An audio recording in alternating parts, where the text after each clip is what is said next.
Hello, everybody, and welcome to the Blatantly Biased Racing Podcast, which, as you can imagine, is blatantly biased about a variety of things. And joining me, of course, is co-host, casual F1 fan, and someone else you may know and recognise if you're an F1 fan, Peter Brooks. But I won't introduce them because they can do that. So, guys, introduce yourselves to the lovely people. Peter, go ahead first. Yeah, I'm Peter Brook. If you don't know me, I'm basically an F1 historian. I do lots of long-form documentary-style, podcast-style videos on old teams and drivers, ranking them, a little bit of alternate history as well. So, yeah. On my side, I'm the co-host of the Blatantly Biased Racing Podcast. Yeah, I think the name's a handful, isn't it? Yeah. It's a bit of a tongue twister. Yeah, I think the hardcore fans of the podcast will remember this. I think we're going to change it to the Blatantly Biased Competitive Podcast, because then we can just call it the BBC Podcast, and I'm sure that won't cause us any problems with Google rankings. I don't care. It's fine. I don't think you got the joke, but anyway. Yeah, I did. I kind of did. We'll get a very different following. Yeah. Anyhow, introduction. I think you guys know me. If you don't, just go to the Twitter account. You'll see me trolling a few guys. You'll see me making jokes, talking about Formula One. I also write about Formula One. I handle the F1 vertical of Sportskeeda website. So check that out as well. Most of the content I'm responsible for. The bad ones I'm not. So just keep it in mind when you check it out. Yeah. Let's begin, guys. Let's get to the crux of it. So Imola preview. Yeah. So this time around we are previewing the Imola Grand Prix, and I think so I'll just start. First of all, the one thing that always comes to my mind when I talk about Imola is the battle between Michael Schumacher and Fernando Alonso in 2005 and 2006. That's something that has become a bit of a, again, even today, the Formula One official account, they posted the highlight of the 2005 battle. But in your view, I think let's start first with Jason. What's one particular race that stands out for you? I mean, if you want to go depressing, obviously you have to think back to the 1994 San Marino Grand Prix. Yeah. Obviously, I think when people mention Imola, that's probably the first thing on a lot of people's minds. But if you want to talk about on-track racing, I would agree. Is it 2005 or 2006 we got that constant battle with Schumacher and Alonso? I can't remember which year it was. I remember watching it, I just can't remember which year, where the two of them were basically on each other's tails for the whole race. It was in both the seasons. In 2005, we had Alonso leading and Schumacher harrying him. Next year, it was the other way around. Right, okay.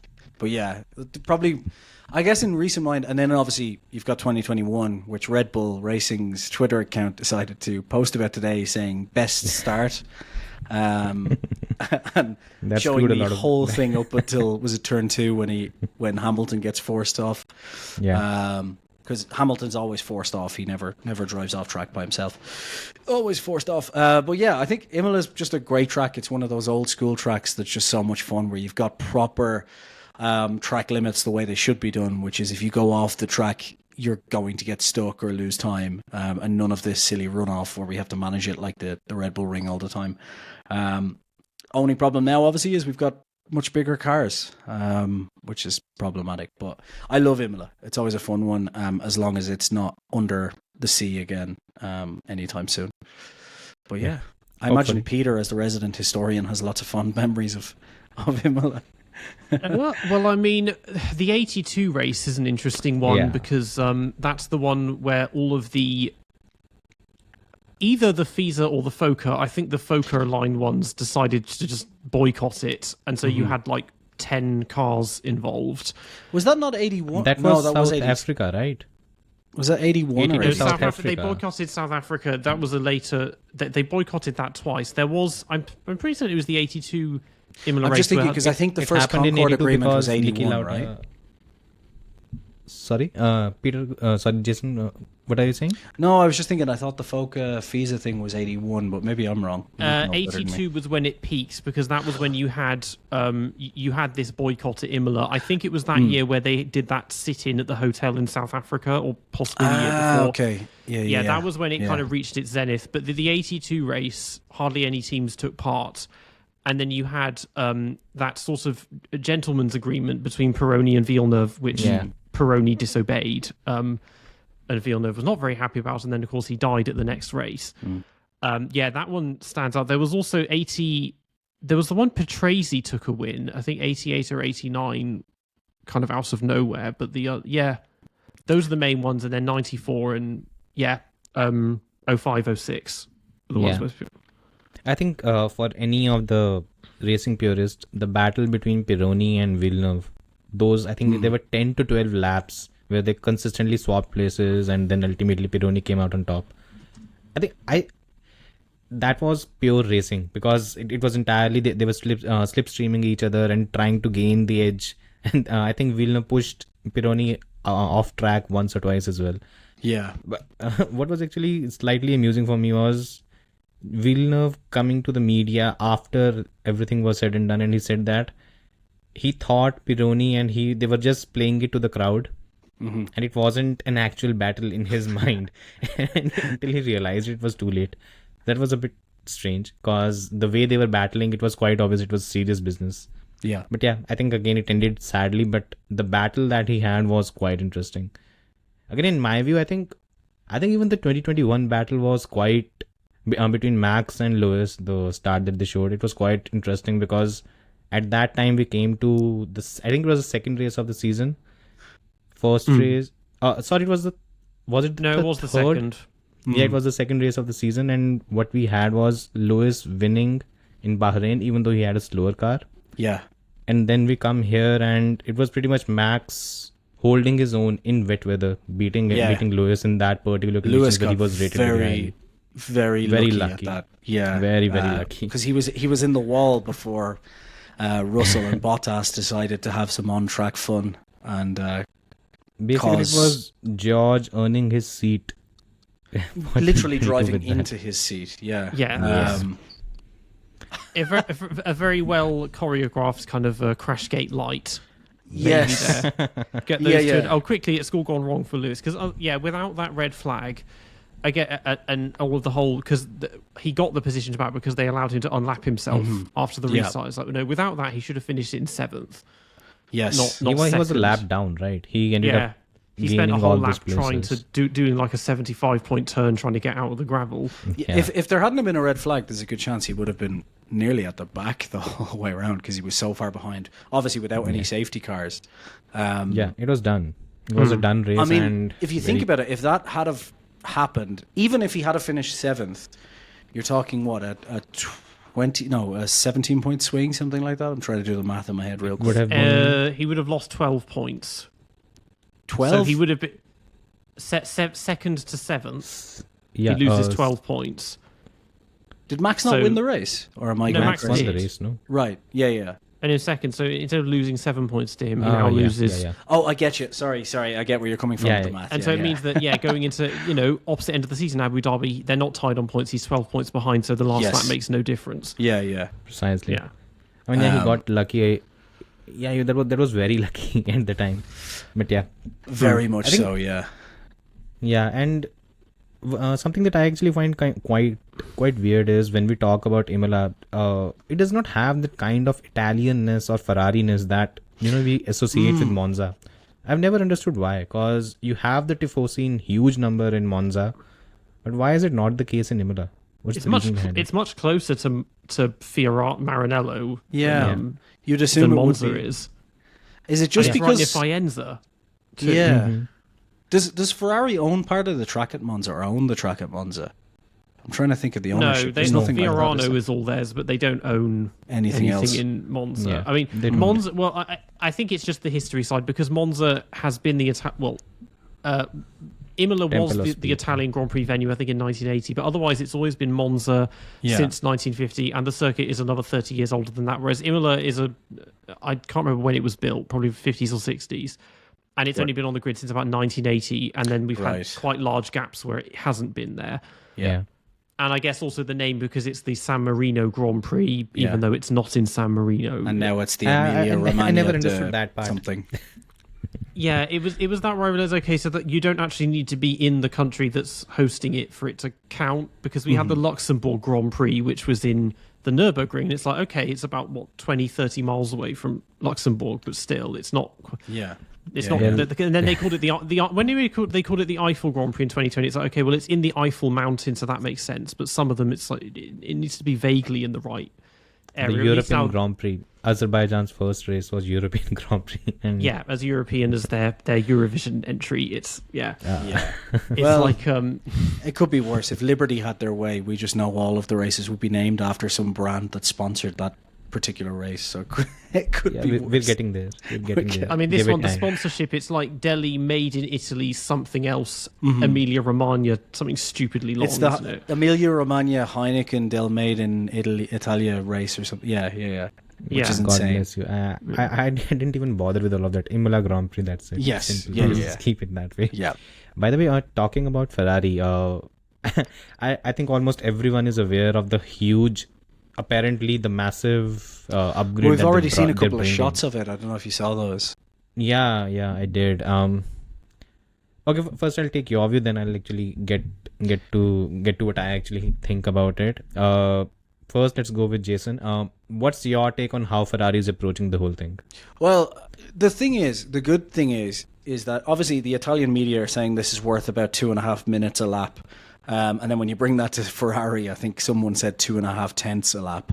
And then I don't know if that's optimistic or not, because 2.5 tenths would obviously be quite a difference. But at the same time, they have actually been pretty good with their upgrades over the past year. Like when they've brought upgrades, they have actually worked. So they clearly understand the correlation. They seem very, very optimistic about it, even from Ferrari, not just the Italian press. So I think this could be a good one. And looking at the actual, because it was on a Fiorano test, they bolted it on at one point. It was for a filming day in Fiorano. It's got the I think it was in overbite. Imola. Was it in Imola, Maybe. right? Or was it Maybe, but Fiorano?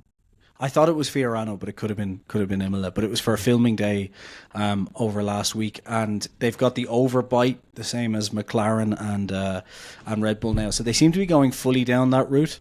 So I'm optimistic. I mean, they've got on top of their tire issues from last year. At one point they had, and they are pretty close to Red Bull. So I mean, if they've made up 2.5 tenths and McLaren are kind of where they were in Miami, it just depends on what Red Bull look like, because Red Bull are bringing more upgrades. But this could be pretty interesting. Imola's a weird track, I think, to test it at. But over the course of the season, this could be an interesting one, because Ferrari are not far off Red Bull like they were last year. Maybe Newey designed a bad Red Bull just before leaving, just to piss everyone off. But I don't think that's the case. Obviously, I'm joking. But yeah, I think this could be a big one. Like just looking at the images, they seem to be shifting heavily towards Red Bull, which makes me think they've understood the concept a lot more and they're more confident. So should be fun. Peter? It seems there are a lot coming because, well, McLaren last week or 2 weeks ago put upgrades on Lando's car, which evidently ended up working, even though you would think, why would you bring upgrades to, first of all, Miami and a sprint weekend? But this time, we've got that Ferrari upgrades. I think Mercedes are bringing upgrades. Red Bull are meant to bring up... isn't. Oh, Red not Bull Mercedes. is. Red Bull are Mercedes is them. bringing an upgrade, I think. Not a huge I'm one. sure but they are. there's been some raving about Mercedes bringing something. There was actually abuse about Mercedes being the only team that does not bring upgrade. Right, At Imola. okay. Okay. So yeah, because I was thinking, I'm sure that Aston Martin are bringing some kind of, Yeah. well, it's a downgrade in their case because it just only ever makes the car slower.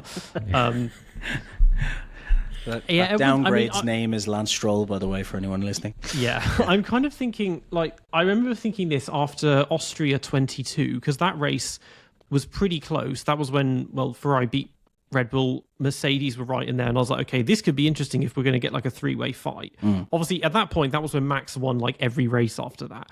But now I'm looking at how close they are, and particularly with McLaren's performance in Miami where a case could be made that they were genuinely faster. It's just that Lando couldn't overtake anyone, so you wouldn't know. Maybe we could get something much closer from now on, unless Red Bull's upgrades are enough to undo the time gained that everyone else does. Yeah. Actually, when it comes to the upgrade thing, whether it works or not, we'll have to wait how the whole thing happens on track. For me, one thing that kind of bothered me throughout the whole process was this upgrade and the hype behind it and the way things leaked to the Italian media. That is so Ferrari. That is, I mean, I think all of us have been following the sport since before the Ferrari dominance ended. Since 2008, how many times have we seen an overhyped upgrade for Ferrari that has been hyped that it will pretty much bring them to the front of the grid, and then it has basically fizzled out? Almost every season we've seen that. We've seen this movie. I think the only time it didn't happen is probably 2020 because they knew that there were going to be big issues. It was a shite car anyways. Yeah. That's what actually, slightly worries me, because this is such a Ferrari way of doing things. A 2 to 3 tenths of an upgrade is something, okay, it's sizable, but is it sizable enough? Because McLaren compares, according to McLaren in Miami, Oscar had 50% of the upgrades and Lando had the entire thing. Yeah. And according to McLaren, the gap between the two cars was around a couple of tenths. So you can say that the upgrade was probably around 4 tenths of a second. And there was a huge upgrade. Yeah, that was like every part of the car, literally. They basically brought a new car. It was Oscar pretty much was the entire 50%, right? And then Lando got the full upgrade. Yeah. So in that case, McLaren brought a 4 tenths of a second worth of an upgrade. But you didn't really see any kind of a hype. What you saw was the team bringing the upgrade. Ultimately, the results spoke more than the entire nonsense around it. What I thought was an interesting point on that was that last year McLaren basically said at the start of the year, we're going to have a difficult start to the season, but we figured it out, we're bringing an upgrade. Upgrade came, amazing. Yeah. Coming into this year, they said that they were going to have an even better 2024 season, right? Which sounded kind of ridiculous because how they started the season wasn't great. Compared to last year, it was spectacular, but it wasn't great on kind of what our expectations were of McLaren. Now they've brought an upgrade, and in the first weekend of that upgrade, they win the race. They won the race, now part of that is down to obviously Lando no wins getting lucky with a safety car, or at least that's what Hamilton fans would tell you, and with Max Verstappen getting some issues with tyre warm-up and a few other things. At least that's what Verstappen fans would tell you. But I think there is some... I still think with the safety car it would have been close. I think overtaking was really difficult. Yeah, so I don't think that's he the problem. wins in that case, but I think he would have been the right argument behind him, still though. stands, right? That the car was the fastest. Yeah, but anyways, as soon as he got into clean air, like it was arguably it was the as fastest clean car. as possible. The question is going to be, what part of that was Red Bull issues as well? Because Red Bull clearly from FP1 were having some issues. But yeah, I had a point to this rant, but I can't remember it now. So just continue on. Sorry. Yeah. Peter, go ahead. You were saying something. Well, I mean, in Miami, in qualifying and practice, Red Bull was still obviously faster. I mean, the sprint one, Norris was down in 9th, and then he gets indirectly taken out by Lewis via the Aston Martins. The lunge. And again, it was they both. No, it was Aston Martin. Both went out in Q2 in qualifying. They were just kind of lower. Again, they were kind of where you would expect them to be in qualifying. They said that Max was insistent he had floor damage because after the safety car, he was complaining of understeer. And it's like, unless it really doesn't like the hard tyre, that's probably what that is. Yeah. Maybe, I mean, when he hit that bollard, the bollard didn't hit the floor. It just knocked the front wing a bit. Maybe going over the curbs did something to the floor. What happened was the where the bollard sits in. If you watch the slow-mo on the side, they had a camera perfectly on it. Basically, what the thing that actually bolts the bollard to the ground, the floor hit that, and you can see shards of the floor coming off. So he did have floor damage. But that being said, when Norris got into some clean air behind him, even before that, the pace was basically on par between the two of them, which is good. It was quite quick. I think the worrying part for, again, I mean, before you get sidetracked, the worrying part, in my view, for Ferrari is, okay, it might be a 2 to 3 tenths worth an upgrade, but the kind of hype that they've put behind it, they've just pretty much placed themselves in a corner where the upgrade has to work, and unless and until they come out in Imola and are pretty much on pole position or winning, everything else would count as a failure.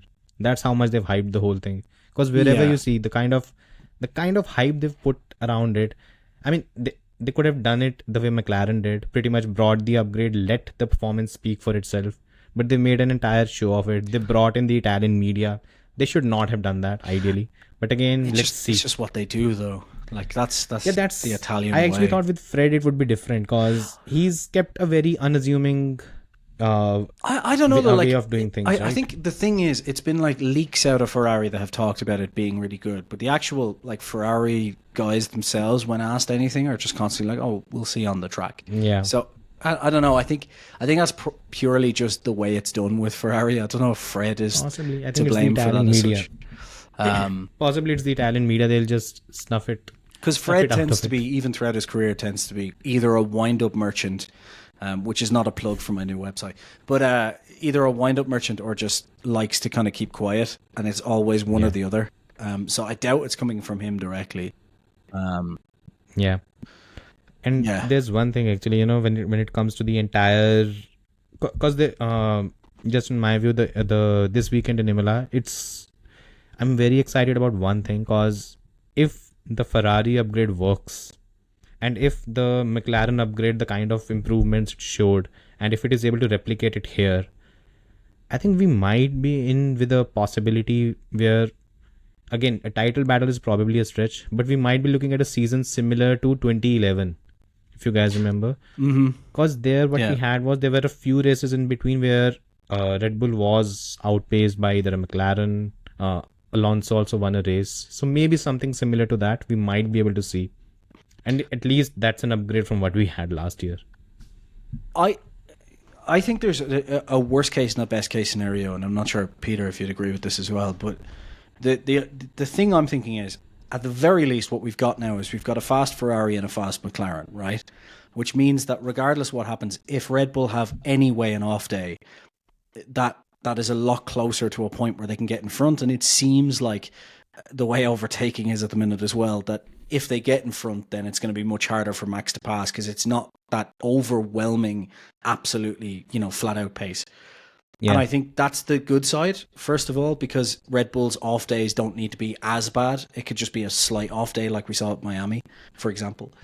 On the plus side, though, it could also be, as Nui has mentioned, and as I said I think in 2022, I said it was like, these regs have shown us that there is big differences, but they're also still prescriptive, which means that the diminishing returns are going to be a lot faster than previous regulations.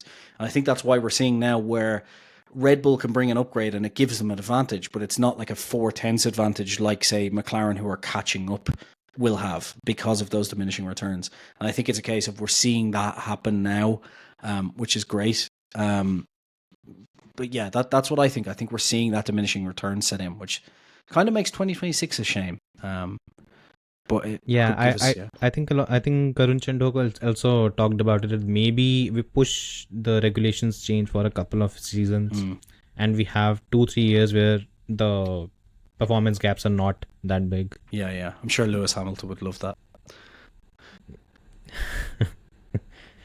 It seems with upgrades, because when people say it might give 2 or 3 tenths, it's like, okay, you think that's nothing. Any other year, that would be nothing. At the moment, that's a fairly large gap on because the field spread is so small. And this is it's something I think about a lot, is the fact that the field spread is so tiny, but the results are so predictable. We still get this same established order for the most part in quali and the race. When I keep track of this, the average gap between Max and between Joe and Logan is just under 2 seconds, which is tiny across an entire grid. One of the hilarious things is he didn't even mention the last drivers.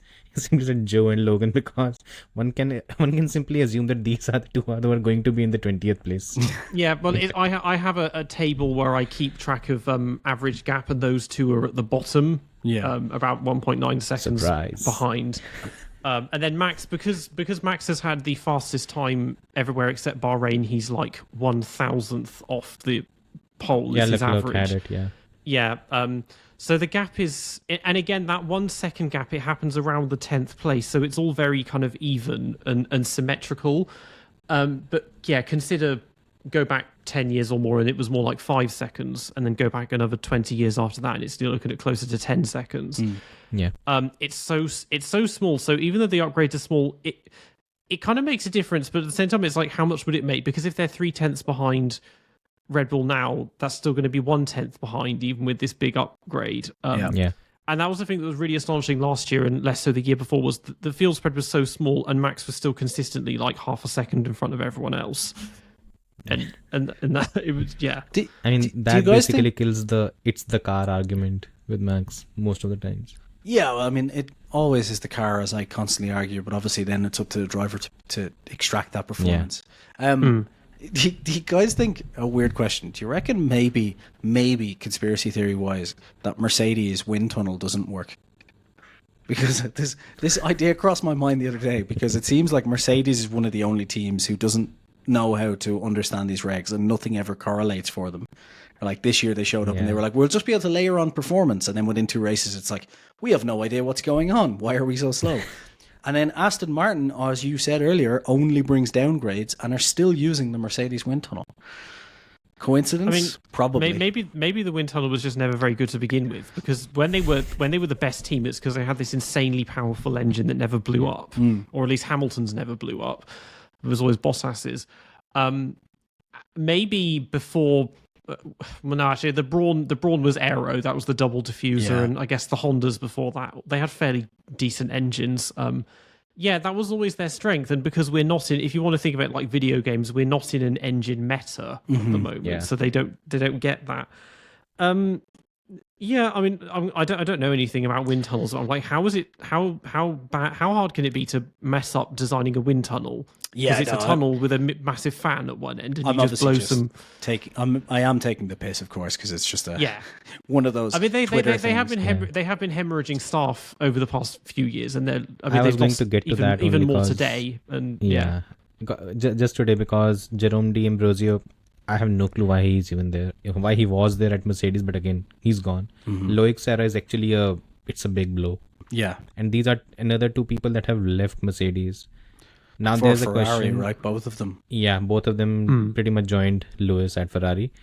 Now in the last 3 years, who has been, other than Simon Rennie? I think Simon Rennie was the.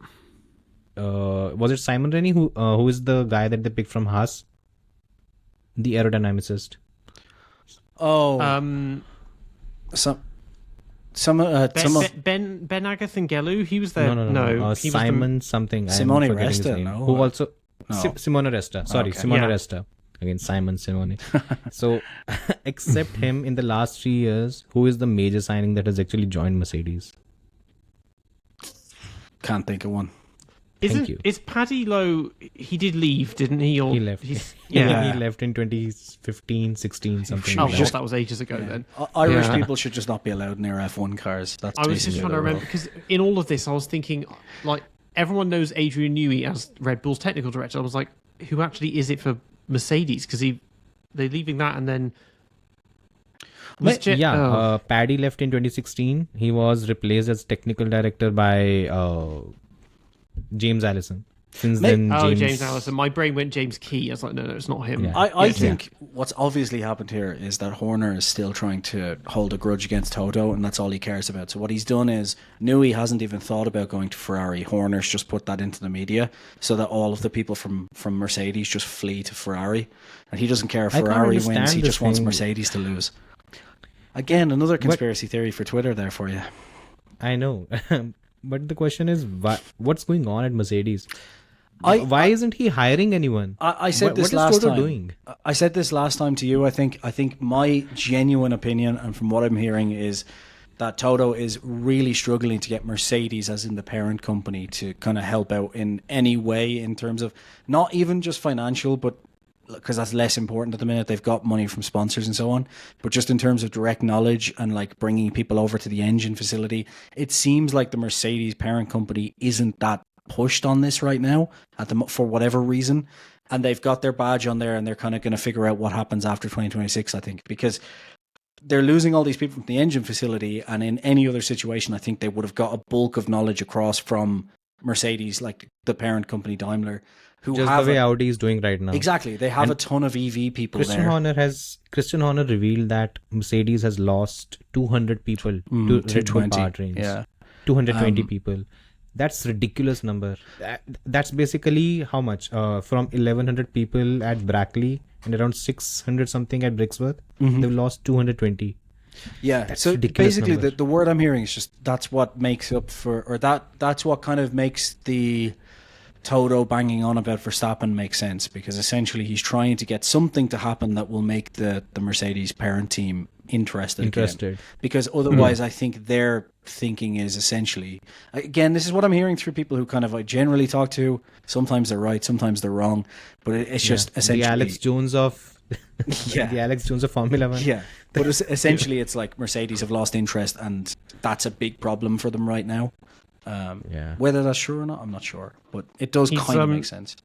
He's offering Max £250 million to join For a season, right? Jesus Or is Christ. it 150 million pounds? I'm guessing it 150. must be more than one season, but I guess the money's hanging Okay, so around somewhere. what I got to know was it was 150 million euros for a season, which is basically Lewis is getting 100 million euros and Max will be getting 150 million euros, and it's a 3-year contract plus Mercedes. He will be a Mercedes ambassador for life. I wonder why Team LH hate Mercedes so much at the minute. This might be why. Oh yeah, I mean, the Mercedes ambassador thing, that's funny, because that I think originally when Hamilton, before he decided to move to Ferrari, he wanted that. He tried to think, when I retire, I want to stay in as like an ambassador or some kind of diversity and inclusion office or something of that nature. Yeah. And I guess they just didn't. That didn't go down well. No. Probably. I can't understand how Germans wouldn't be interested in the diversity and inclusion, but they just. Well, how do you think the Italians are going to take Yeah, it when not he's great. going over telling them, oh, the problem with this Italian team is there are too many Italians in it. Yeah. Hello, Oh, yeah. Hello, and welcome to the Mussolini wing, Hamilton. I think you're going to enjoy this part. Yeah. No. Yeah, I think I'm very excited about what goes on at Ferrari when he joins the team and there's Charles Leclerc already embedded. You've got to imagine, Crazy. right, that surely Fred Vasseur, if he's thinking long term, doesn't like give up on the Leclerc project, and that if there's something that can make Leclerc faster, they're going to continue to do that, because Leclerc is their long-term bet regardless, right? I know obviously they think short-term in these things, but they're not going to expect Hamilton to be around for 6 or 7 years. Like it's Why would they bank on a Leclerc? Why would they bank on a Lewis when they know the other driver is faster? Well, if he's faster, yeah, fair enough. But my point is, He will be. Write it down. I'm betting on it. Look, I Leclerc tend to will agree. be faster than Lewis. I tend to agree because you look at the end of the day, Bottas beat Hamilton a third of the time in qualifying, and Leclerc has been pretty much a Smashed qualifying pretty much specialist. everyone. And if we get field spreads the way they are, if Leclerc can kind of continue, he's not doing it this year, but if Leclerc can get back to that kind of, constantly just bashing in qualifying without having a second advantage in a car or something like that, once he gets in front, he's in front for the race. So that's that. Pretty much. So, yeah. But what? Anyhow, Yeah. I think now, we've talked a lot about Ferrari, talked a lot about Mercedes. I'm slightly confused about how the whole thing is going to happen with probably the team that I was most excited about. I think, Jason, you were also excited about. If we're going to talk Aston about Aston Martin. Martin, I need to cry first. Yeah. And and I think again it might I saw a lot of people talk about it on Twitter that it's again the Fernando Alonso jinx. Whichever team he goes to, the team tends to get slower and slower as the years progress. He joined the team, it was the second fastest team. It had a dip. It fell to, I think, 4th or 5th fastest by the end of the season. And this season, again, it's been consistently 4th or 5th fastest. Is it Alonso? Is it Aston Martin? What do you guys think? I think first, Jason, you can go. Well, You I can don't know if shout Peter as much wants as to you go want. before I start crying into the microphone. It's up to yourself. I mean, Alonso is not the most congenial of drivers and has a tendency to make very poor decisions. I mean, he doesn't help. This time it's different because we've seen how he was, at Ferrari and McLaren twice, just moaning incessantly when things going his way. He hasn't really been doing that now. Like last year, he was in a really good place in the first half of the season, and then they started going backwards, and he was still all right. The only thing he really complains about at the moment is sprint races. Maybe because he's not very good. Yeah, maybe because he's not very good in them. But he basically is like, "Oh, I don't care about the sprint race, and it doesn't matter, and I won't do it if I don't have to." So that negativity isn't there. Maybe there's just general negativity of having Lance because he probably doesn't like having to be put up against Lance and seeing him getting, because he's daddy's cash. He's the one that's stuck there for life, and he just doesn't. There's nothing there anymore. Some people still say like, "Oh, give him time." It's like, it's been 7 years. He's had more than enough time, and he just drives like he doesn't care anymore. And we saw he was being very reckless in Miami. So for him, it's probably annoying having him in the team, and I imagine that's creating a negative environment because Lance, he knows what people say about him. Yeah. And and Lawrence is probably thinking, well, I've pumped God knows how much money into this team for my son, and it's not working. But I don't understand on a technical level why it is their upgrades just do not work at all. They work, but not the way they're supposed to. They basically make the car slower. Yeah, they change things, but for not for the better. So,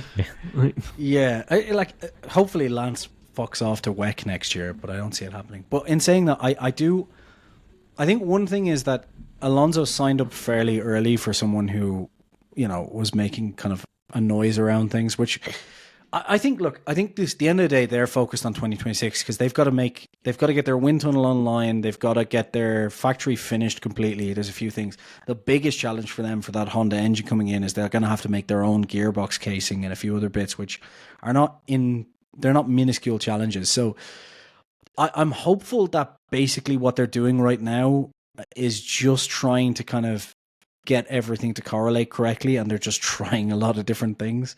But yeah, it is strange that they're going backwards when they've got like the likes of Dan Fallows and the rest of that kind of technical team, a lot of which they robbed from Red Bull and Mercedes.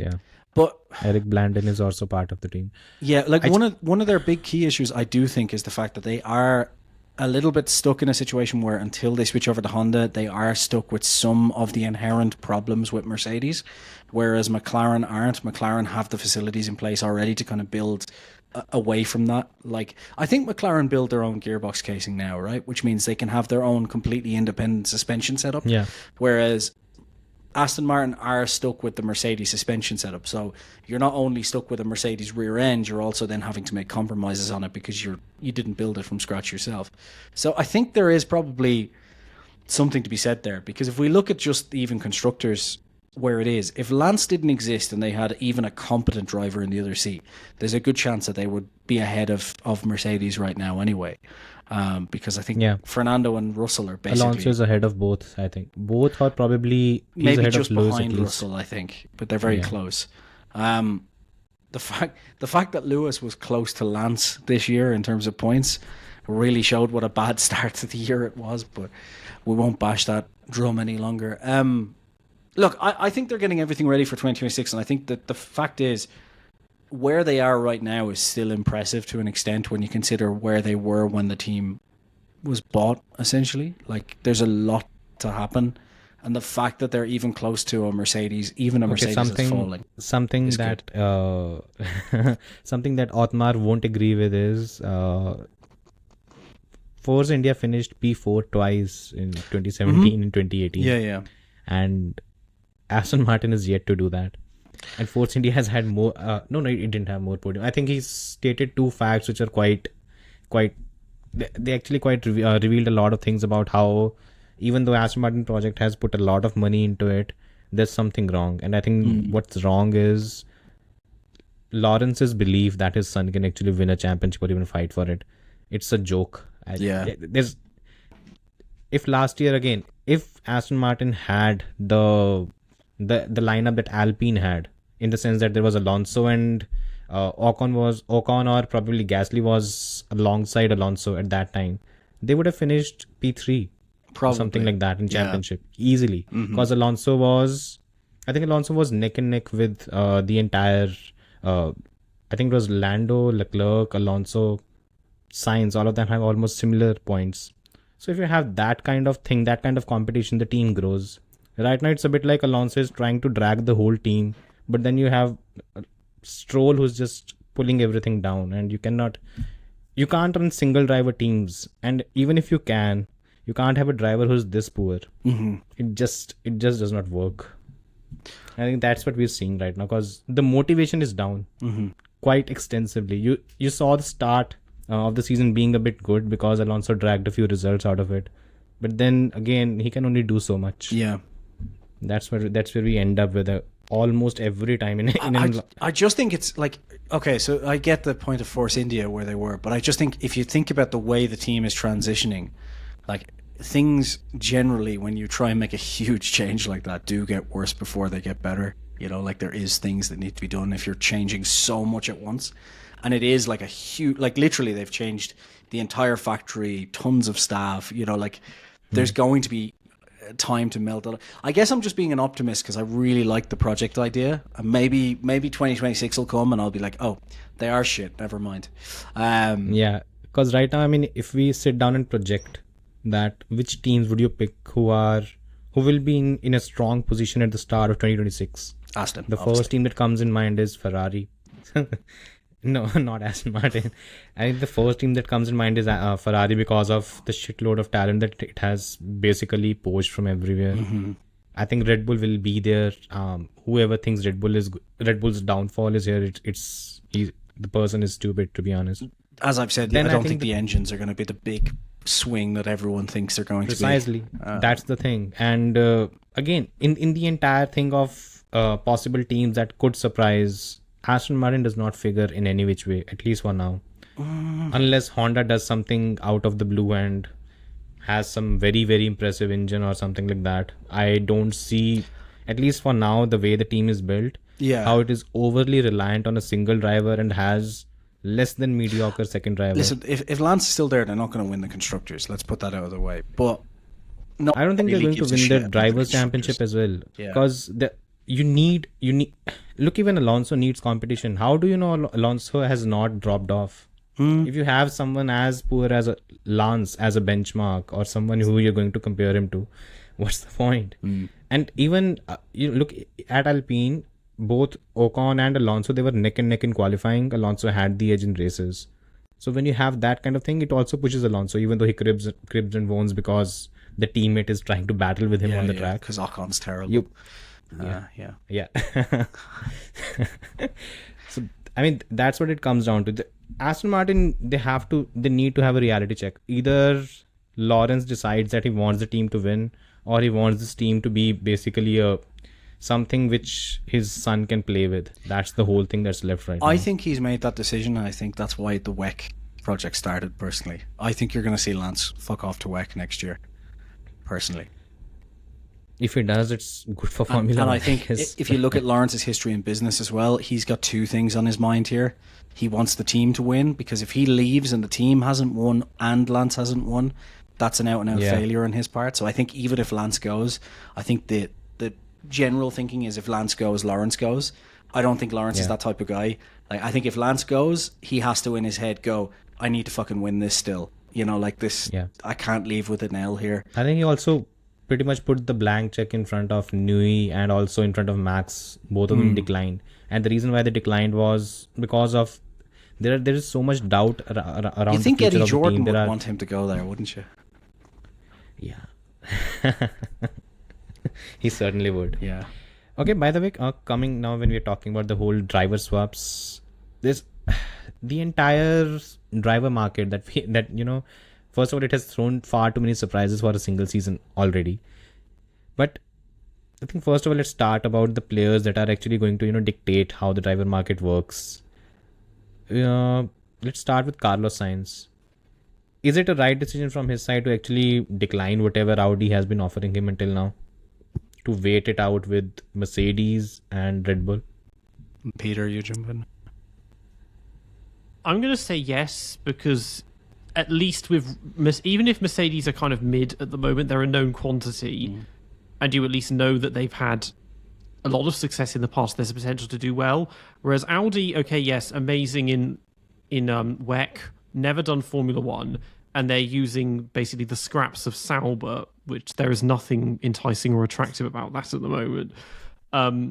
So I think you would think, okay, well, Mercedes, if nothing else, upper midfield, lower front runner, the odd podium. Sauber, as Audi, for all I know, it could be no different to what it's currently like. So I don't know. I mean, yeah, but he's well, those are basically his only options now. Okay, I'll frame it a bit better, to lay down the facts. Okay, so for Carlos Sainz, the situation that he has right now, there's a single year contract that he'll have at Mercedes, not more than that, because Kimi Antonelli is in the wings, and they are not getting rid of George Russell for Carlos, no chance. Then we have Red Bull, where there is no clarity. Apparently, they offered him pennies. They didn't really offer him much because Max is getting the share of the entire budget when it comes to the salaries. Well, the budget doesn't Only a cover the 1 year drivers, but anyway. No, in terms of whatever budget that they get. They've got billions. They're fine. They can throw them a million. Yeah, still, I mean, Red Bull is not the best paymaster in terms of drivers. That's true, right. Yeah. Sorry, I'm just trying to throw you off. Anyway, go on. Yeah, you did. And again, after that, we have two other options. There's Audi, there's Alpine. Alpine is still there. I mean, if miracles happen. Now, in case of Audi, the thing is, at least in terms of pedigree, Andreas Seidel is actually putting together a decent team. There's James Key who's done a decent job with McLaren. Then you have the engine project will take some time, but looking at how much money is being put into the entire facilities, apparently Sauber's what was it? The wind tunnel is actually quite good, and the rest of the facilities they'll probably get it up to a certain level. I don't expect Sauber or Audi to do something miraculous in 2005 or 6. But if Carlos is looking at a long-term project, Audi is going to provide him that. 3 to 4 years is what... I mean, they already offered Hülkenberg a 3-year deal. So Sainz is probably getting something similar. Then you have fourth Alpine, and that is basically... It's a gamble. It's basically... they might be fourth in the next season, or might be 8th or 9th. So that's the options that he has. I'll just lay it down in front of you. Okay. How should he approach the whole thing? I think there's a couple of options for him, really. And I think Audi apparently have now laid down, if we're to believe the rumours, some sort of like May 26 deadline. I don't, Monaco. Yeah, I don't know if that's the case, to be honest. I think they have time to wait, so I think they can play out the field here. Which is why they put Hülkenberg in, I think, to just have one stable option, and then they can figure out the rest.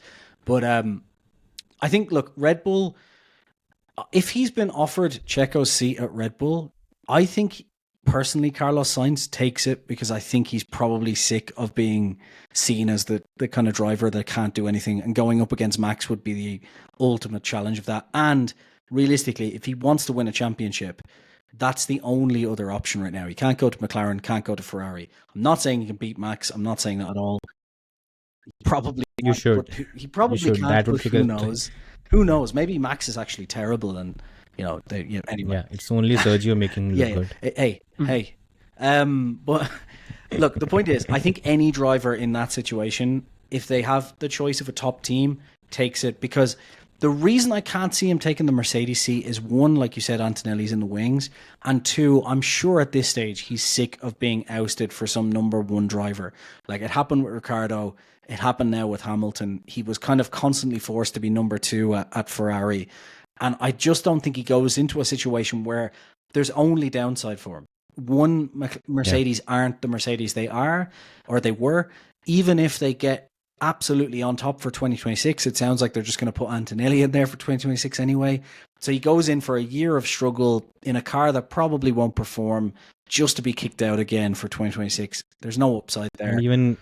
And if he gets beaten against Russell, it's even worse. Clearly in that situation, you go to Red Bull, and even if at Red Bull you don't beat Max, you're still in a situation where you could win a few races and prove how good you are. Because if he's even just very close to Max, that's a massive win for him, and he starts getting looked at by other teams again. Can't go to McLaren, obviously, because they're pretty much locked in with what There's they have. no place. The other two options, I think, if he can't get into Red Bull, I don't think he goes to Mercedes.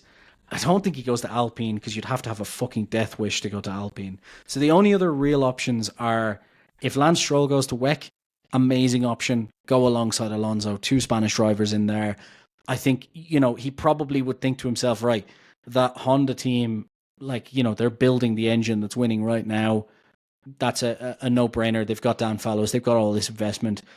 I bet on that more than Audi. And if that's not the case, then I think Audi is the only other option. There is no... do you go to Williams and gamble that at some point they get up to the top again? No. Do you go to RB? Obviously not. I mean, clearly not. Do you go to Haas? No, I think you'd rather douse yourself in gasoline and light yourself on fire. So I just don't think there's other options. Yeah.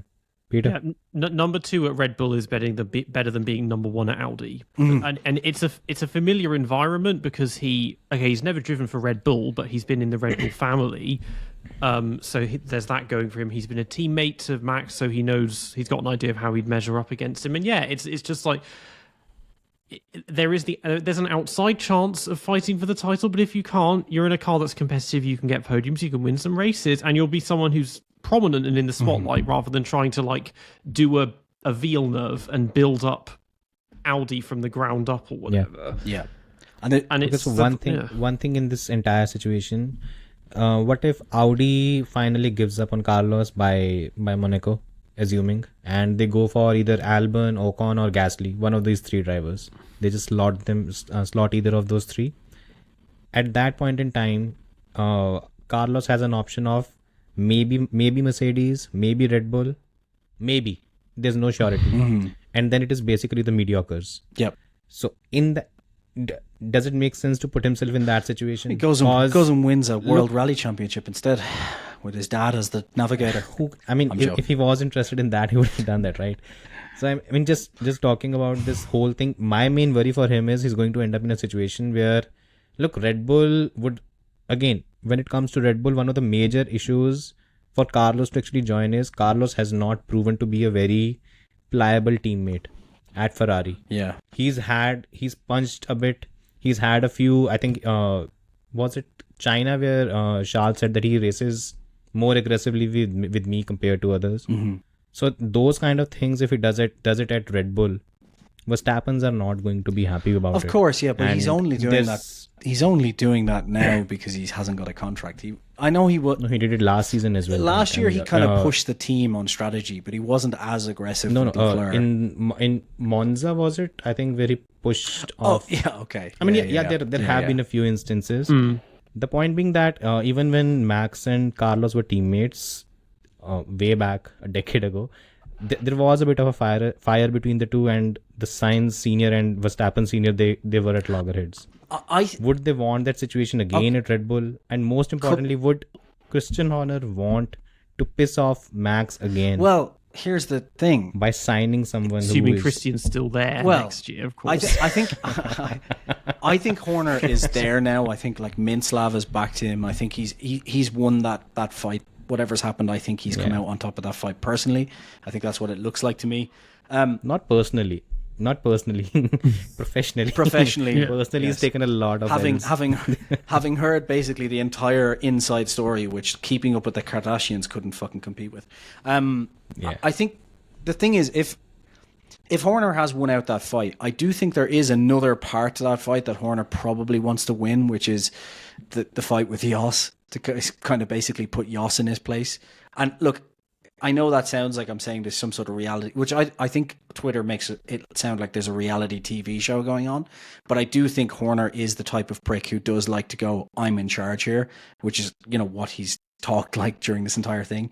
And I do think he has 2 things he has to worry about here. One is, if Max leaves tomorrow, can Checo win a championship? And I'm a fan of Checo, but he has proved that would be a very fine margin to win even in the Red Bull. And the second thing is, but the thing is, if Max leaves, almost everyone will basically give their arm to sit in that seat. But you want to have at least one driver sitting in there that you think to yourself, right, if we have the fastest car, Alonso will come, Lewis will come, sure, but Leclerc, but my Lando, point is, name anyone. Yeah, sure, but my point is, you're going into a new regulation set as well, so you've got drivers in contracts that can always be broken. But you don't want to put yourself in a situation either where you're stuck, where you're having to get someone in quickly. You know, like you don't want to be in that situation. It looks bad from a ton of angles, and also that could be the thing that would put Horner over the head to lose if he doesn't have a backup plan. So having Sainz in there would give you that. The other thing that I think needs to be talked about is like, it's the reason why they need to get Lawson or someone in right now, because one, we're seeing if McLaren and Ferrari are as quick as they look right now, this is not going to be a Max just walks away with the championship in 2025, for example. It's going to be closer. Now, Max could possibly still win because Max is still the fastest man on the grid at the minute. But then you go into 2026 where it's an unknown. At that point, you want two strong drivers because he doesn't just have a championship to win now. He has a job to keep. And the moment he starts losing races or losing championships is the moment that Minslav and the Austrian side pile the pressure back on to get him out. At the moment he's winning, he's got that on his side. The Thai side's not going to back him if he's losing. So I think he has to think about those things, and I think it's more complex than maybe. Yeah, but I don't think Carlos Sainz is a driver who I'll back to win championships. He's not in that. He's not in that category of elites. Put it this way: if we replace Button for Sainz in 2009, do you think Sainz wins the championship? I do. No. I personally think so. I think he's consistent enough if he has the right machinery. He's not good enough, I don't think, to beat a Leclerc or beat a Hamilton or beat a Verstappen. But Carlos Sainz will not win races like the race in Malaysia. He'll not win a race in Turkey or Monaco. These are the races that he will not win. I mean, Button gets overlooked a bit, but the kind of performances he put together in that early... Look, I think Button's a great driver. My point is, if he's in the right situation where he doesn't have a teammate that's out and out one of the best and he's got the best car, I think he's a consistent enough driver in that situation to bring it home, which is... If Red Bull had the same advantage as they had in 2023, you put Carlos in Max's seat, I think he wins the championship. Yeah, I think he wins. You know what I mean? Yeah, that's what I'm saying. I mean, you put, there are 10 to 12 drivers that I'll put in that seat who'll win. You put Lance Stroll in that car and he's not going to win. I wasn't going to go there. He's not going to win. And then Sergio will win. Yeah. Maybe. I mean, he can't beat Max, but we've seen he can obviously beat Leclerc. If they have the fastest car, it's going to be close with them. I mean, this is the interesting thing, is that the first couple of years were a little touchy, but now he's kind of got into it more. And Leclerc, maybe it's because Max has been monopolising at the front. Leclerc is just proving to be a bit of a letdown, that things just don't go his way. But he also has a lot of races where he's just much too nice. Mm-hmm. Yeah, in terms of his racecraft. I even saw that. I think I didn't like the fact that he basically ceded the lead in the sprint. He had a better start against Max, and I think he could have won the sprint if he got the lead compared to Max at Miami. They basically got a better start and Max squeezed him and got the lead. That was way too nice. Probably, I think, maybe it's because he's had a few crashes that he's mellowed down a bit. He's maybe learning from Max, because this season what he's done regularly is he's got home the points. He's not made too many mistakes. The errors are not really there. Maybe he lacked the speed in a couple of races. Just a bit too nice. I think I agree with you on that it's just too nice from him. Lando is not that. Lando has been actually eclipsing him on that front. And yeah, even I agree with you on that very thing. Yeah, I think that Lando thing was overblown from the start, though. This is, you know what? I've talked about this with Leclerc as well. I think the Leclerc mistakes thing is also overblown, because I think it is a case of if you're driving a car at 100% on the limit because it's not fast enough, you're going to make mistakes, and it's just the way it's going to happen. Like Max used to make mistakes. He gets a car that has a comfortable lead, doesn't make mistakes anymore. Coincidence? No, it's because you can drive at 99% or 98%. You don't need to drive at 100%, so mistakes are less likely. I think that's just a simple fact of F1. Like, if you're driving on the edge, you're going to go over the edge. Simple as, like. Anyhow, again, before we get sidetracked, we got sidetracked a lot in this one. I think keeping Sainz on one side, what's your take on bringing Kimi Antonelli on into Formula One at Williams mid-season? Peter? It's way too early. I mean, first of all, they have to get that injunction to get around that extremely ironic no under 18s rule, which they brought in to stop more Maxes, even though Max is on course to become the most successful driver in the sport's history. But Kimi, yeah, this is. I mean, again, maybe it's an Italian thing. They kept bullshitting Let's every start time. with this. Peter, let's start with this first. What's your view? How do you think his Formula 2 season has been until now? Very 3-4 races. very underwhelming. There's not. A lot of people were convinced he was going to be dominating it in the way that he did Freca, and you would hear this bullshitting every time it was wet. In the wet, he's like 5 seconds faster than everyone else That or was something. Mark Hughes. But now, like, his results, I think he's like 9th in the championship at the moment. Yeah. It's really not brilliant. There's been 9th or 8th or 9th, something like that, yes. Yeah, best finish of 4th as well. So it's not. When did he What do finish people 4th? expect to make him jump up from? Because I get that everyone was raving about him in Freca, and it's like, it's Freca.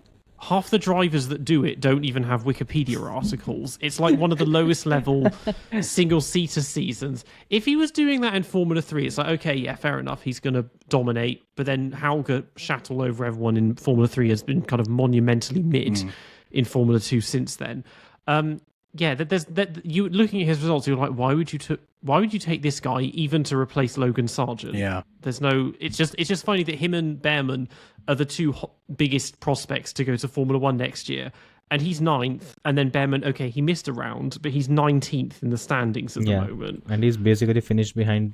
Okay, I'll get to that. Jason, what's your take on Kimi, whatever you've seen until now? Look, I think there's obviously some talent there. Like, I do think that there is some underlying talent there. And I agree with Peter. The only thing I would say is part of it does have to be put down to Prema being kind of shit this year as well. Just to be fair to Antonelli, there is that part. But I agree, like, it is too early for him to come into F1 by a long shot, especially in these days where you don't get testing the way he did in the past. And I know he's getting those runs in a 2022 car, 2021 car, all these things. But there's no testing in F1 anymore in reality. So you see it with Piastri. Like, I've talked about this before. Piastri clearly has clear pace, but tyre management has been an issue. And that's just because in F1 these days, that comes with experience. You need to build it up. But I think they should just throw him the fuck in for pure entertainment value. Because I think he either sinks or swims, and it'll be fun for us to watch as viewers. As a career move for Antonelli, terrible idea. He should probably do another season in F2 or warm up. But I guess if you get the option to go to F1, you're going to take it, right? And that's just. I think it's. Yeah. I think you're right, Peter. But I think it'll be entertaining to watch. Yeah, it's just not fair on him as well, because it won't go well. It made me think of this as last year when whichever team it was in F2 dropped Brad Benavides. And then they brought in Josh Mason, and he spent the whole half of his season basically trying to catch up to where Benavides had been. And it's like this. It's like, do you honestly think he's going to come in and like annihilate Albon on the first round? It's going to take at least like half a dozen races just for him to get into the rhythm of it properly. Yeah. And even then, the car is so bad that there's not much to compete for, because aside from the crash, which wasn't his fault, in Miami, Logan actually had quite a good race. Yeah. Because he didn't qualify in the back row. He was on course to beat... He was 10th. He was 10th in sprint. Yeah, he could, and beat Albon because Albon messed up qualifying. He could have beaten him in the race without the crash because Albon went off on his own. Yeah. And his pace was really close. And for him, that's good enough. And it's like, to be honest, Albon's not fighting for points because, again, they gave his car to Albon in Australia because, like, oh well, only Albon can get points, and then he finished 13th or something. Yeah. So that worked, didn't it? And then he broke the second car as well. Yeah. So, great. I just think it's a massive risk. Like, I think it's a massive risk because, like you said, if he came into F2 and absolutely, like they had kind of praised or talked it up to be, if he had come into F2 and was absolutely just destroying every race, you'd say, right, clearly this guy's just going to be quick no matter what. Like, was it Verstappen and Vettel both skipped F2, right? They went F3 straight to F1, I believe. But it was a bit different at that point. Of course, in time. What Verstappen did a version of Freca, and then he jumped to Formula 1. And in case of Antonelli, he's done that same thing. He's done the Freca thing, and then instead of jumping to Formula 1, he's going to this particular thing. Now, again, I'll just give my take on this thing. I think he's been very impressive. I'm going to contradict everyone. He's been very impressive, and the reason behind it is the benchmark that he has. His benchmark is Ollie Behrman, and Ollie Behrman is going to be a future star, especially since he's British. Is going to get a lot of coverage, and he got a lot of coverage in Jeddah as well, and he performed brilliantly there. The problem is Prema has been a bit shit this season, and it has improved. I think there are a couple of things where I feel Kimi is a bit different from a Max or maybe a Charles, is that he's not a ruthless overtaker. That's something I don't really see in him. Because I've seen Max do the kind of maniacal things in Formula 3 before he even made it to Formula 1. I don't see that with Kimi. I see a more of a measured approach, a bit of a demure attitude where he takes the instructions and stuff like that, while Max was an aggressive demon behind the wheel and he was going to pretty much grab the neck of the car and take the results out of it. Kimi seems a bit more methodical in that sense. But look, he's being compared with Ollie Behrman, and I think he's beaten him on every occasion. The two have been together. And Ollie Behrman almost won the Formula 3 championship in his first attempt. I think in Formula 2 he was the best rookie. I think he was the best rookie last season, right? 4th or 5th he finished. Something like that. Double win in Baku. Yeah, Wow. and there was a double win in Baku as well. And I think he got pole on a bent steering. So Ollie is a pretty good driver. And if Kimi is able to jump from Freka and upstage him straight away, there's something quite good there. And more importantly, look, let's be frank about it. Mercedes is not winning a championship in the next 3 to 4 years. That's why the decision makes sense right now. Just put him in the car, let him develop alongside George Russell, let the team develop with him, and then by the time he's ready to win the title and the team is ready to win the title, just go with it. Just something that Max and Red Bull did. Yeah. Just do that. There's no harm in it, because again, he might spring a few surprises. He might have a few races where you see the talent and the magic coming forth. But I think there's no harm in it. He's not going to a Mercedes of the turbo hybrid era that was going to fight for titles. It's P5 and P8. What difference does it make? Yeah. So you think he should just go straight into the Mercedes and not into... I'd say just go to Mercedes. And I mean, ideally I would say finish the F2 season, because currently F2 is so unpredictable that I won't be surprised he ends up winning the whole thing. Peter's face there like, yeah, right, come on. Yeah. I really won't be surprised, because I think even last season, Jack Doohan was a perfect example. He was, I think, 18th, 19th or something after the first few races, and then he was 3rd or 4th he finished by the end of it, and he was dominating in the end. Yeah. So in Formula 2, things change very quickly, and if you have the talent, he strings together two strong weekends, he'll be leading the championship. I would like to see that's just how Formula 2 I would is. like to see a proper, like, I don't know if he is that benchmark though. I would also like to see a proper benchmark alongside Albon, because I think Albon is doing spectacularly well in the Williams over the last season, but at the same time, he's had it's like, spectacularly poor drivers. Yeah, like what's the benchmark? Like he beat Latifi, right? Yeah, everyone beat Latifi. You know, and then De Vries beat Latifi, and then he's De Vries beaten built a Logan career of Sargent, who Latifi. basically, you know, this is the problem. Like, I'd like to see a benchmark there. You know, I think Russell has already proved himself, because this is now going on 2 seasons where he's going to be beating Lewis Hamilton over the course of a season, if it continues the way it is. And to be fair to George, like, people constantly bring up last year for George where Hamilton beat him, but as I've said a million times, if you look up until Monaco, George was spectacular, and whatever it was with that car, it just didn't suit him.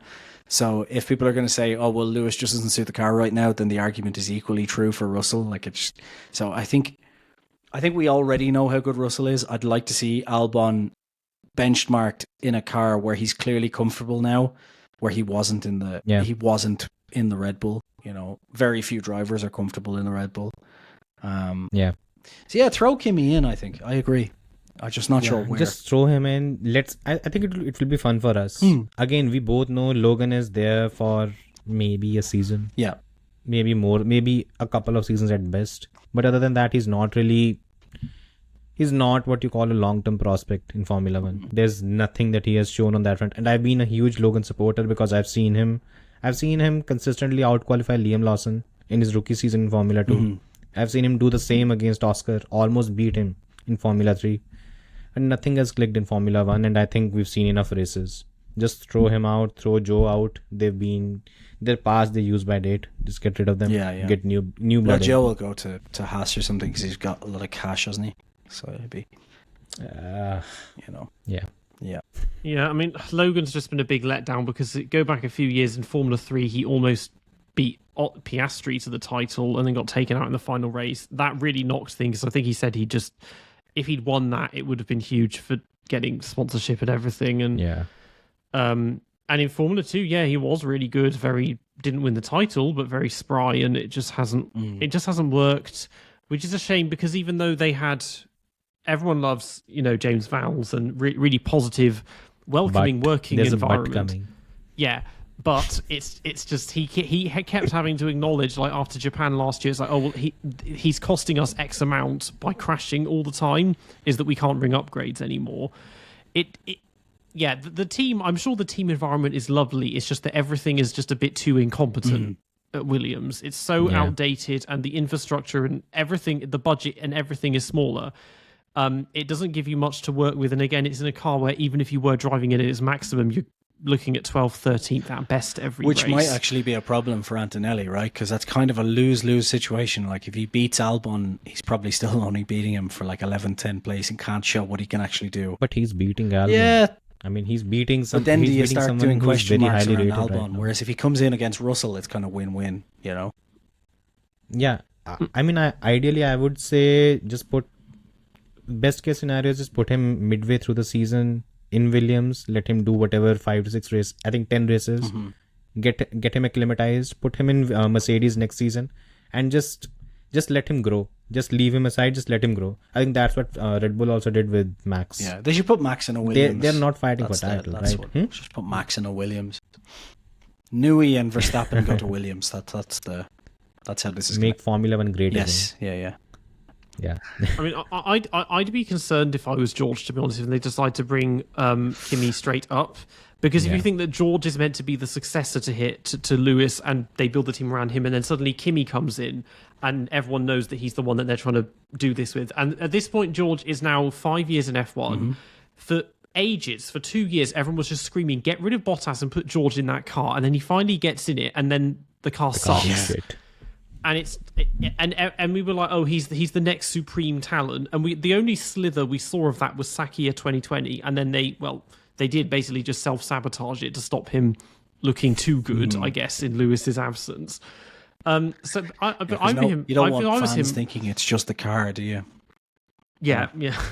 But I'd be left thinking, like, I'm meant to be the next big thing. You're building the team around me, and now you're bringing in this guy who's like the chosen one, apparently. And what does that mean for me? Like, when I've won one race out of all of this. Yeah. Come nowhere near. You got to think he's thinking to himself, guys, can you build me a decent car before you start thinking about my replacement?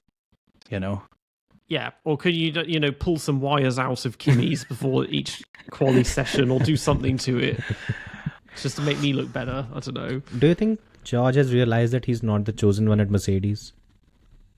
I don't think he is in any which way. I've seen Toto pretty much wank off Max as much as he could. Honestly, I think Peter's got a good point. Like, you got to be really annoyed, right? Yeah, I don't think he's. I think there comes a time when a driver realizes that he's not the chosen one. I think Ricciardo realized it in 2018 at Red Bull, that he will always be the second driver. Ultimately, it ended up proving to be a very foolish thing. Yeah. But that is the same thing that George is probably going through right now, because Toto has publicly quoted Max that he wants him in the team. And if not Max, he's talked a lot about Kimi. There hasn't been a word talked about George, who's pretty much kicking Lewis's ass right now. I mean, and he would be thinking that I'm beating almost, I think, one of the greatest drivers in Formula 1, and no one gives a fuck about it. Yeah. What more does he need to do? This is my point. It's like, so basically a load of fans wrote him off because of half of 2023, essentially, right? If you look at it in context. Yeah, so you've got half of 2023. If you look at then Hamilton over the course of the 3 years, he's written off more than half a season as well. So if you're talking about it, like, George Russell is basically, like I said, beating Hamilton at the moment, anyway, as it stands, over 2 seasons, and it doesn't look like Hamilton is honestly that pushed this year. And Hamilton is a driver who just got $100 million contract to go to Ferrari, right? So you've got Russell who's beating that guy. And then you've got your boss, even though you're beating the statistically best driver in the sport, the greatest driver, right? In a car that is, to his own words, a shitbox. It's like, I am doing everything I can. And instead of investing in me and investing in the car, you're saying, let's get Max or Antonelli in. That'll fix things. Like, surely George at some point has to go, right, if 2025 doesn't get better, maybe I'll fuck off. Just go to Aston Martin. Yeah, like maybe I'll go get to out Aston here, Martin. Just you know? leave. And his contract ends, right? 2025. 2025. Yeah. I mean, the source of the problem is Max in the end, because Ricciardo basically got ousted by him at Red Bull, realized, okay, I'm not him, so I need to go and rage quit my way down the grid. And then George is like, okay, the car isn't. I'm finally.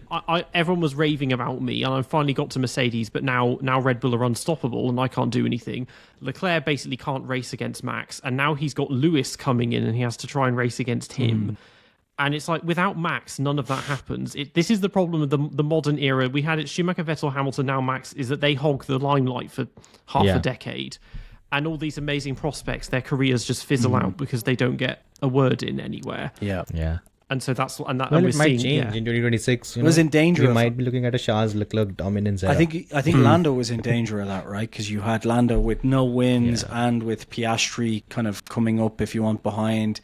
And you had a situation where, given where the McLaren was, if they don't start getting a car that's winning, Lando's kind of credit starts to drop. It was starting to happen where it was like Lando's never gonna get there. And I think he really needed that Miami win, to kind of for himself and the team and everyone.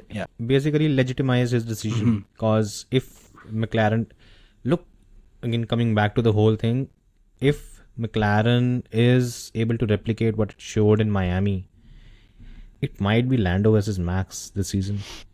Yeah.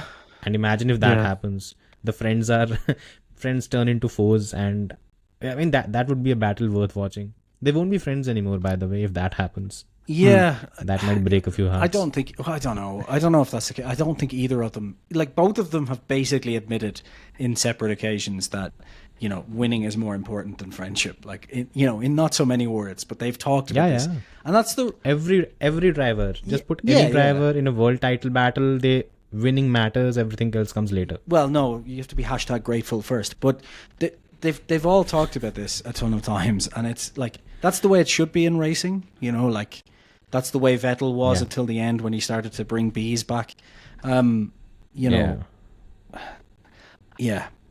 think it was in the olden days that there were drivers 30, 40 years ago that still hate each other even now. They're not all just, it's not like the modern social media thing, and this is the new era of fans where all the drivers are besties and play paddle all the time. Play paddle all the time and do Twitch streaming together and all of that. Like, you have to hate your competitor when it gets to that top level. Like, it's almost like you hear this in tons of sports people. It's like, I have to go in there wanting to physically kill them to beat them. And that's it's kind of. I mean, just look at Juan Pablo Montoya. He talked about it, that everything has been so filtered down, because in his time, and that is not too long. That is 2003, 2004.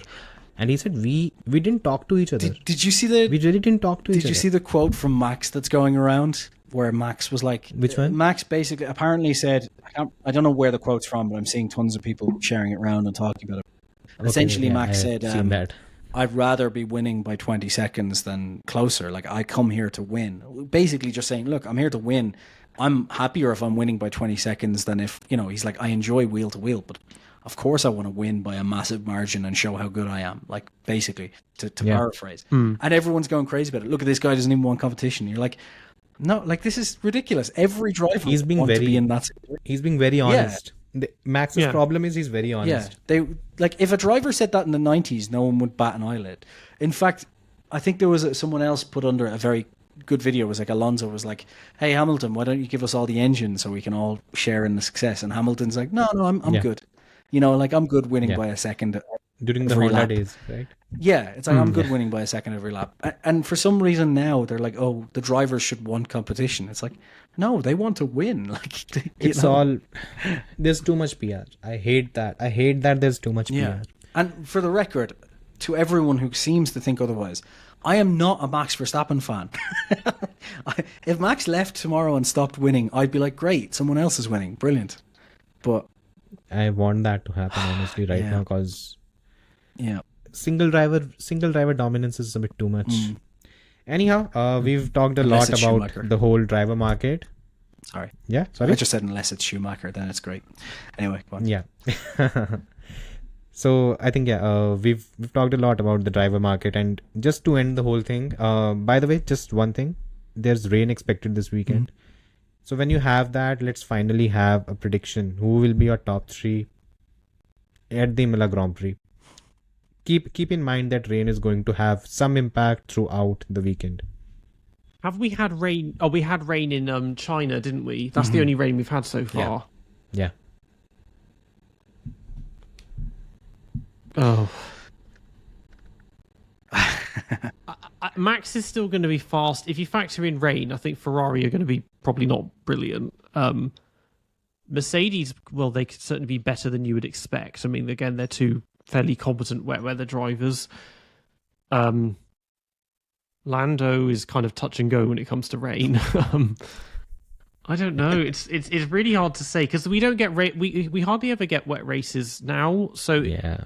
in the past they were fairly common, and so you had a good idea of so and so's good in the wet and so isn't, and strategies and stuff. But now they never come, and if they do, they just red flag it, so you don't get to race in the rain. Yeah, will we even have a race? I think that would be one prediction. I mean, we saw this in Zandvoort last year, the complete incompetence on the pit wall about when that rain came in the first lap, about leaving it as long as possible to pit and then wondering, why are we 2 minutes behind Yeah. everyone now? Yeah.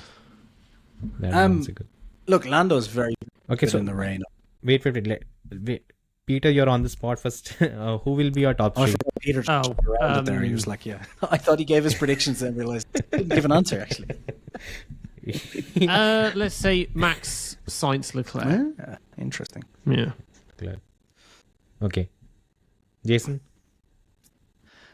Yeah, I think, look, Max and Red Bull were caught off, if you look at the rain in China, very much was to do with just tyre temperature, and I think the car was set up for a race where they knew it would be a two-stopper and strenuous on tyres. So the thing that is about that is basically what Hamilton showed is that the Mercedes is fucking terrible on its tyres, and that's why it was so good in an out-of-the-blue rainstorm, in my opinion. And Lando even more so. But now with the upgrades on, this is what's putting me off. With the upgrades on after seeing the McLaren in qualifying in Miami, and I know everyone struggled there, I don't know how good that car will be on the rain on its tires. Again, the problem is over a course of a race distance. Then, in quali, it could be hard to get the tires in temp, and as we've talked about, the cars are in the long run, it makes it easier. But the cars are so close now that in qualifying, that could really throw things. Yeah. There's another thing. It's very hard to overtake in Imola. So qualifying is really important. But I'm going to say, look, if we're getting rain in Imola, I reckon it's going to be rain for most of a quali session, which means they can kind of get the setups correct for it. It's not like sprint. They have time to practice all of that. So if we throw away all of those just kind of out of the blue things, I don't think Mercedes is going to be anywhere anyway, personally, so I'm not going to count them in. I don't think Aston's going to be there, so I think it's going to be a fight between McLaren, Ferrari, and Red Bull. For that measure, I reckon it's going to be Max, because it's Max. I don't think I need to clarify that. I think it's going to be Lando second, because I think Lando's on a high now, and I think he's done well in Imola before. He got a podium in 21, was it? He's quite good around here. And then I think Sainz third, just because I think Sainz is trying to make sure that Leclerc has as bad a season as humanly fucking possible. So I think I'm going to say Sainz third. Is that going to be correct? Yeah. Absolutely not, but it's only fucking predictions. You I mean, it's become so easy, I think all of us end up picking Max, who's going to win the race. I think for me, I think I had almost a somewhat similar view. Max is probably going to edge it from Lando in the wet. Again, assuming it stays wet. What if it ends up being dry? But assuming it stays wet, I think it's going to be Max who's going to edge it against Lando. So Max wins. Lando will be second. I think Oscar will be third, because McLaren has showed quite an impressive pace in terms of wet weather. I don't think it will just dissipate with the upgrades. I'm hoping. Again, wet weather can be very unpredictable, but just hoping maybe it doesn't. So, plus the thing is, even in in 2022, Lando also got a podium. So Lando has 2 podiums at Imola. He's very good. He got in Imola. 21. Very good in Imola. Yeah. So both of them, and also McLaren is good because I think Ricciardo was also P4, P5. So I'm just going with both the McLaren drivers and Max. I think that might happen. Might be a stupid question. Did we race at Imola last year? No.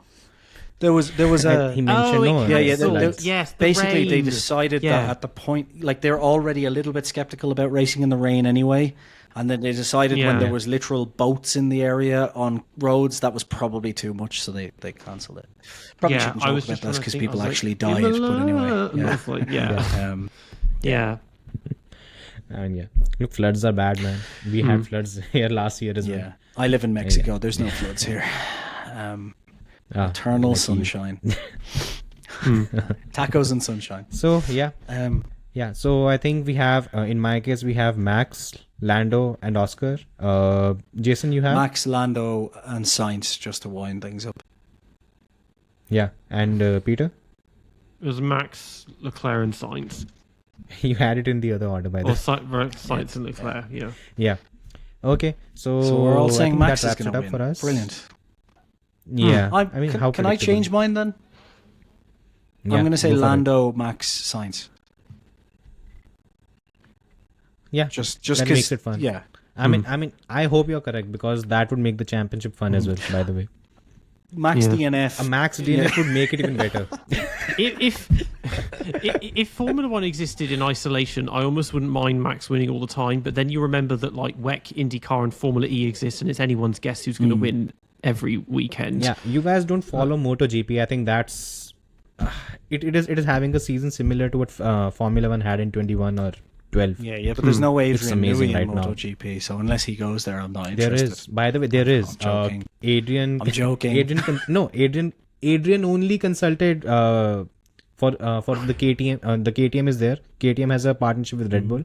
So Red Bull's aero team has been in consultants with KTM, and apparently Adrian had a lot Maybe of that's role where to play. Adrian's Is that going. why I'm seeing pictures of motorbikes with like wings and winglets attached to them and all this horrible stuff? There's yeah. there's ground effects, there's downforce, there's a lot how of the hell are things. you going to do ground effects on when a you're going motorbike? like Yeah, sideways? there it is there. It like ultra Just that. flexible skirts, Yeah. like It's how it's fucking They've nonsense. put Lotus honestly. wings They've on the front they and screwed back. up a lot of things. Mm. Yeah, but luckily for them, they've actually solved this thing when it comes to keeping the grid closer. So right now there are 1, 2, 3, 4, 5. I think there are 5 riders that can actually win the championship. Jesus Christ. Imagine Formula One having that. Yeah. I miss 2010. Yeah. 4 drivers in the final round. Yeah, I mean, after Australia, when Max retired, I thought, okay, well, he's no longer going to win every race, and Red Bull can't win every race, so I guess I don't mind if he loses some, because I was like, at first I was thinking, okay, I actually wouldn't mind him winning every race just to see someone do it. Yeah. I remember. Yeah. I think we did the preview podcast where you said that. Yeah, because I mean, Red Bull came within 1 race of doing it last year. Yeah. But that's obviously not going to happen this time. Yeah. Yeah, I just wish Alright. it needs to be more unpredictable, like IndyCar and WET, but not in the way that it's like a lottery. Formula Yeah. E. I hate Formula E because of that. It's nonsense. It's utter nonsense. I only don't. watch it when I want mindless destruction. That's basically what it is. It's just BCCC but single seaters. Precisely. And it's a bit like after you thing where you don't want to be in the lead because you lose a lot more energy compared to the one who's following that's you. really annoying. It's nonsensical. I think I've tried watching a couple of races because there was a lot of hype around it, but man, screw it. It's not worth it. There's one thing good about it. It's the qualifying format where they are showing the sectors quite impressively. But other than that, the racing it's pathetic. I really don't like that at all. Well, let's hope we get a title Anyhow, fight this I think year. I think amen to that. I think if that happens, great. Yeah, I think it's time to wrap it up. So Jason, take it over. Yeah, so we're finished there. Just a quick shout out to someone who I've just come up with this. I was going to just say, can we please make sure Jos eats a lot of caviar so Red Bull get disqualified after budget cap and someone else wins the championship. No, thanks everyone for listening. I really appreciate it. Peter, thank you so much for joining us. Anything you want to share out to our 5 listeners? Yeah, so you can just find me Peter Brook on YouTube, and then I'm on Instagram and X, Brook_F1. You'll We'll find put me it there. in the description as well to make sure it's there. Yeah. Anything from yourself, the casual F1 fan who casually watches Just F1 follow me, more the than Casual Fan F1 on Twitter. Yeah, just follow me on Casual Fan F1 on Twitter. Yeah, it can be a handful. And if you want to be insulted, head to windupmerchant.org and buy some t-shirts. We'll be wearing them for a podcast very soon. Cool. Yeah. Thanks, guys. Take it easy. Bye. Thank you. Thanks a lot.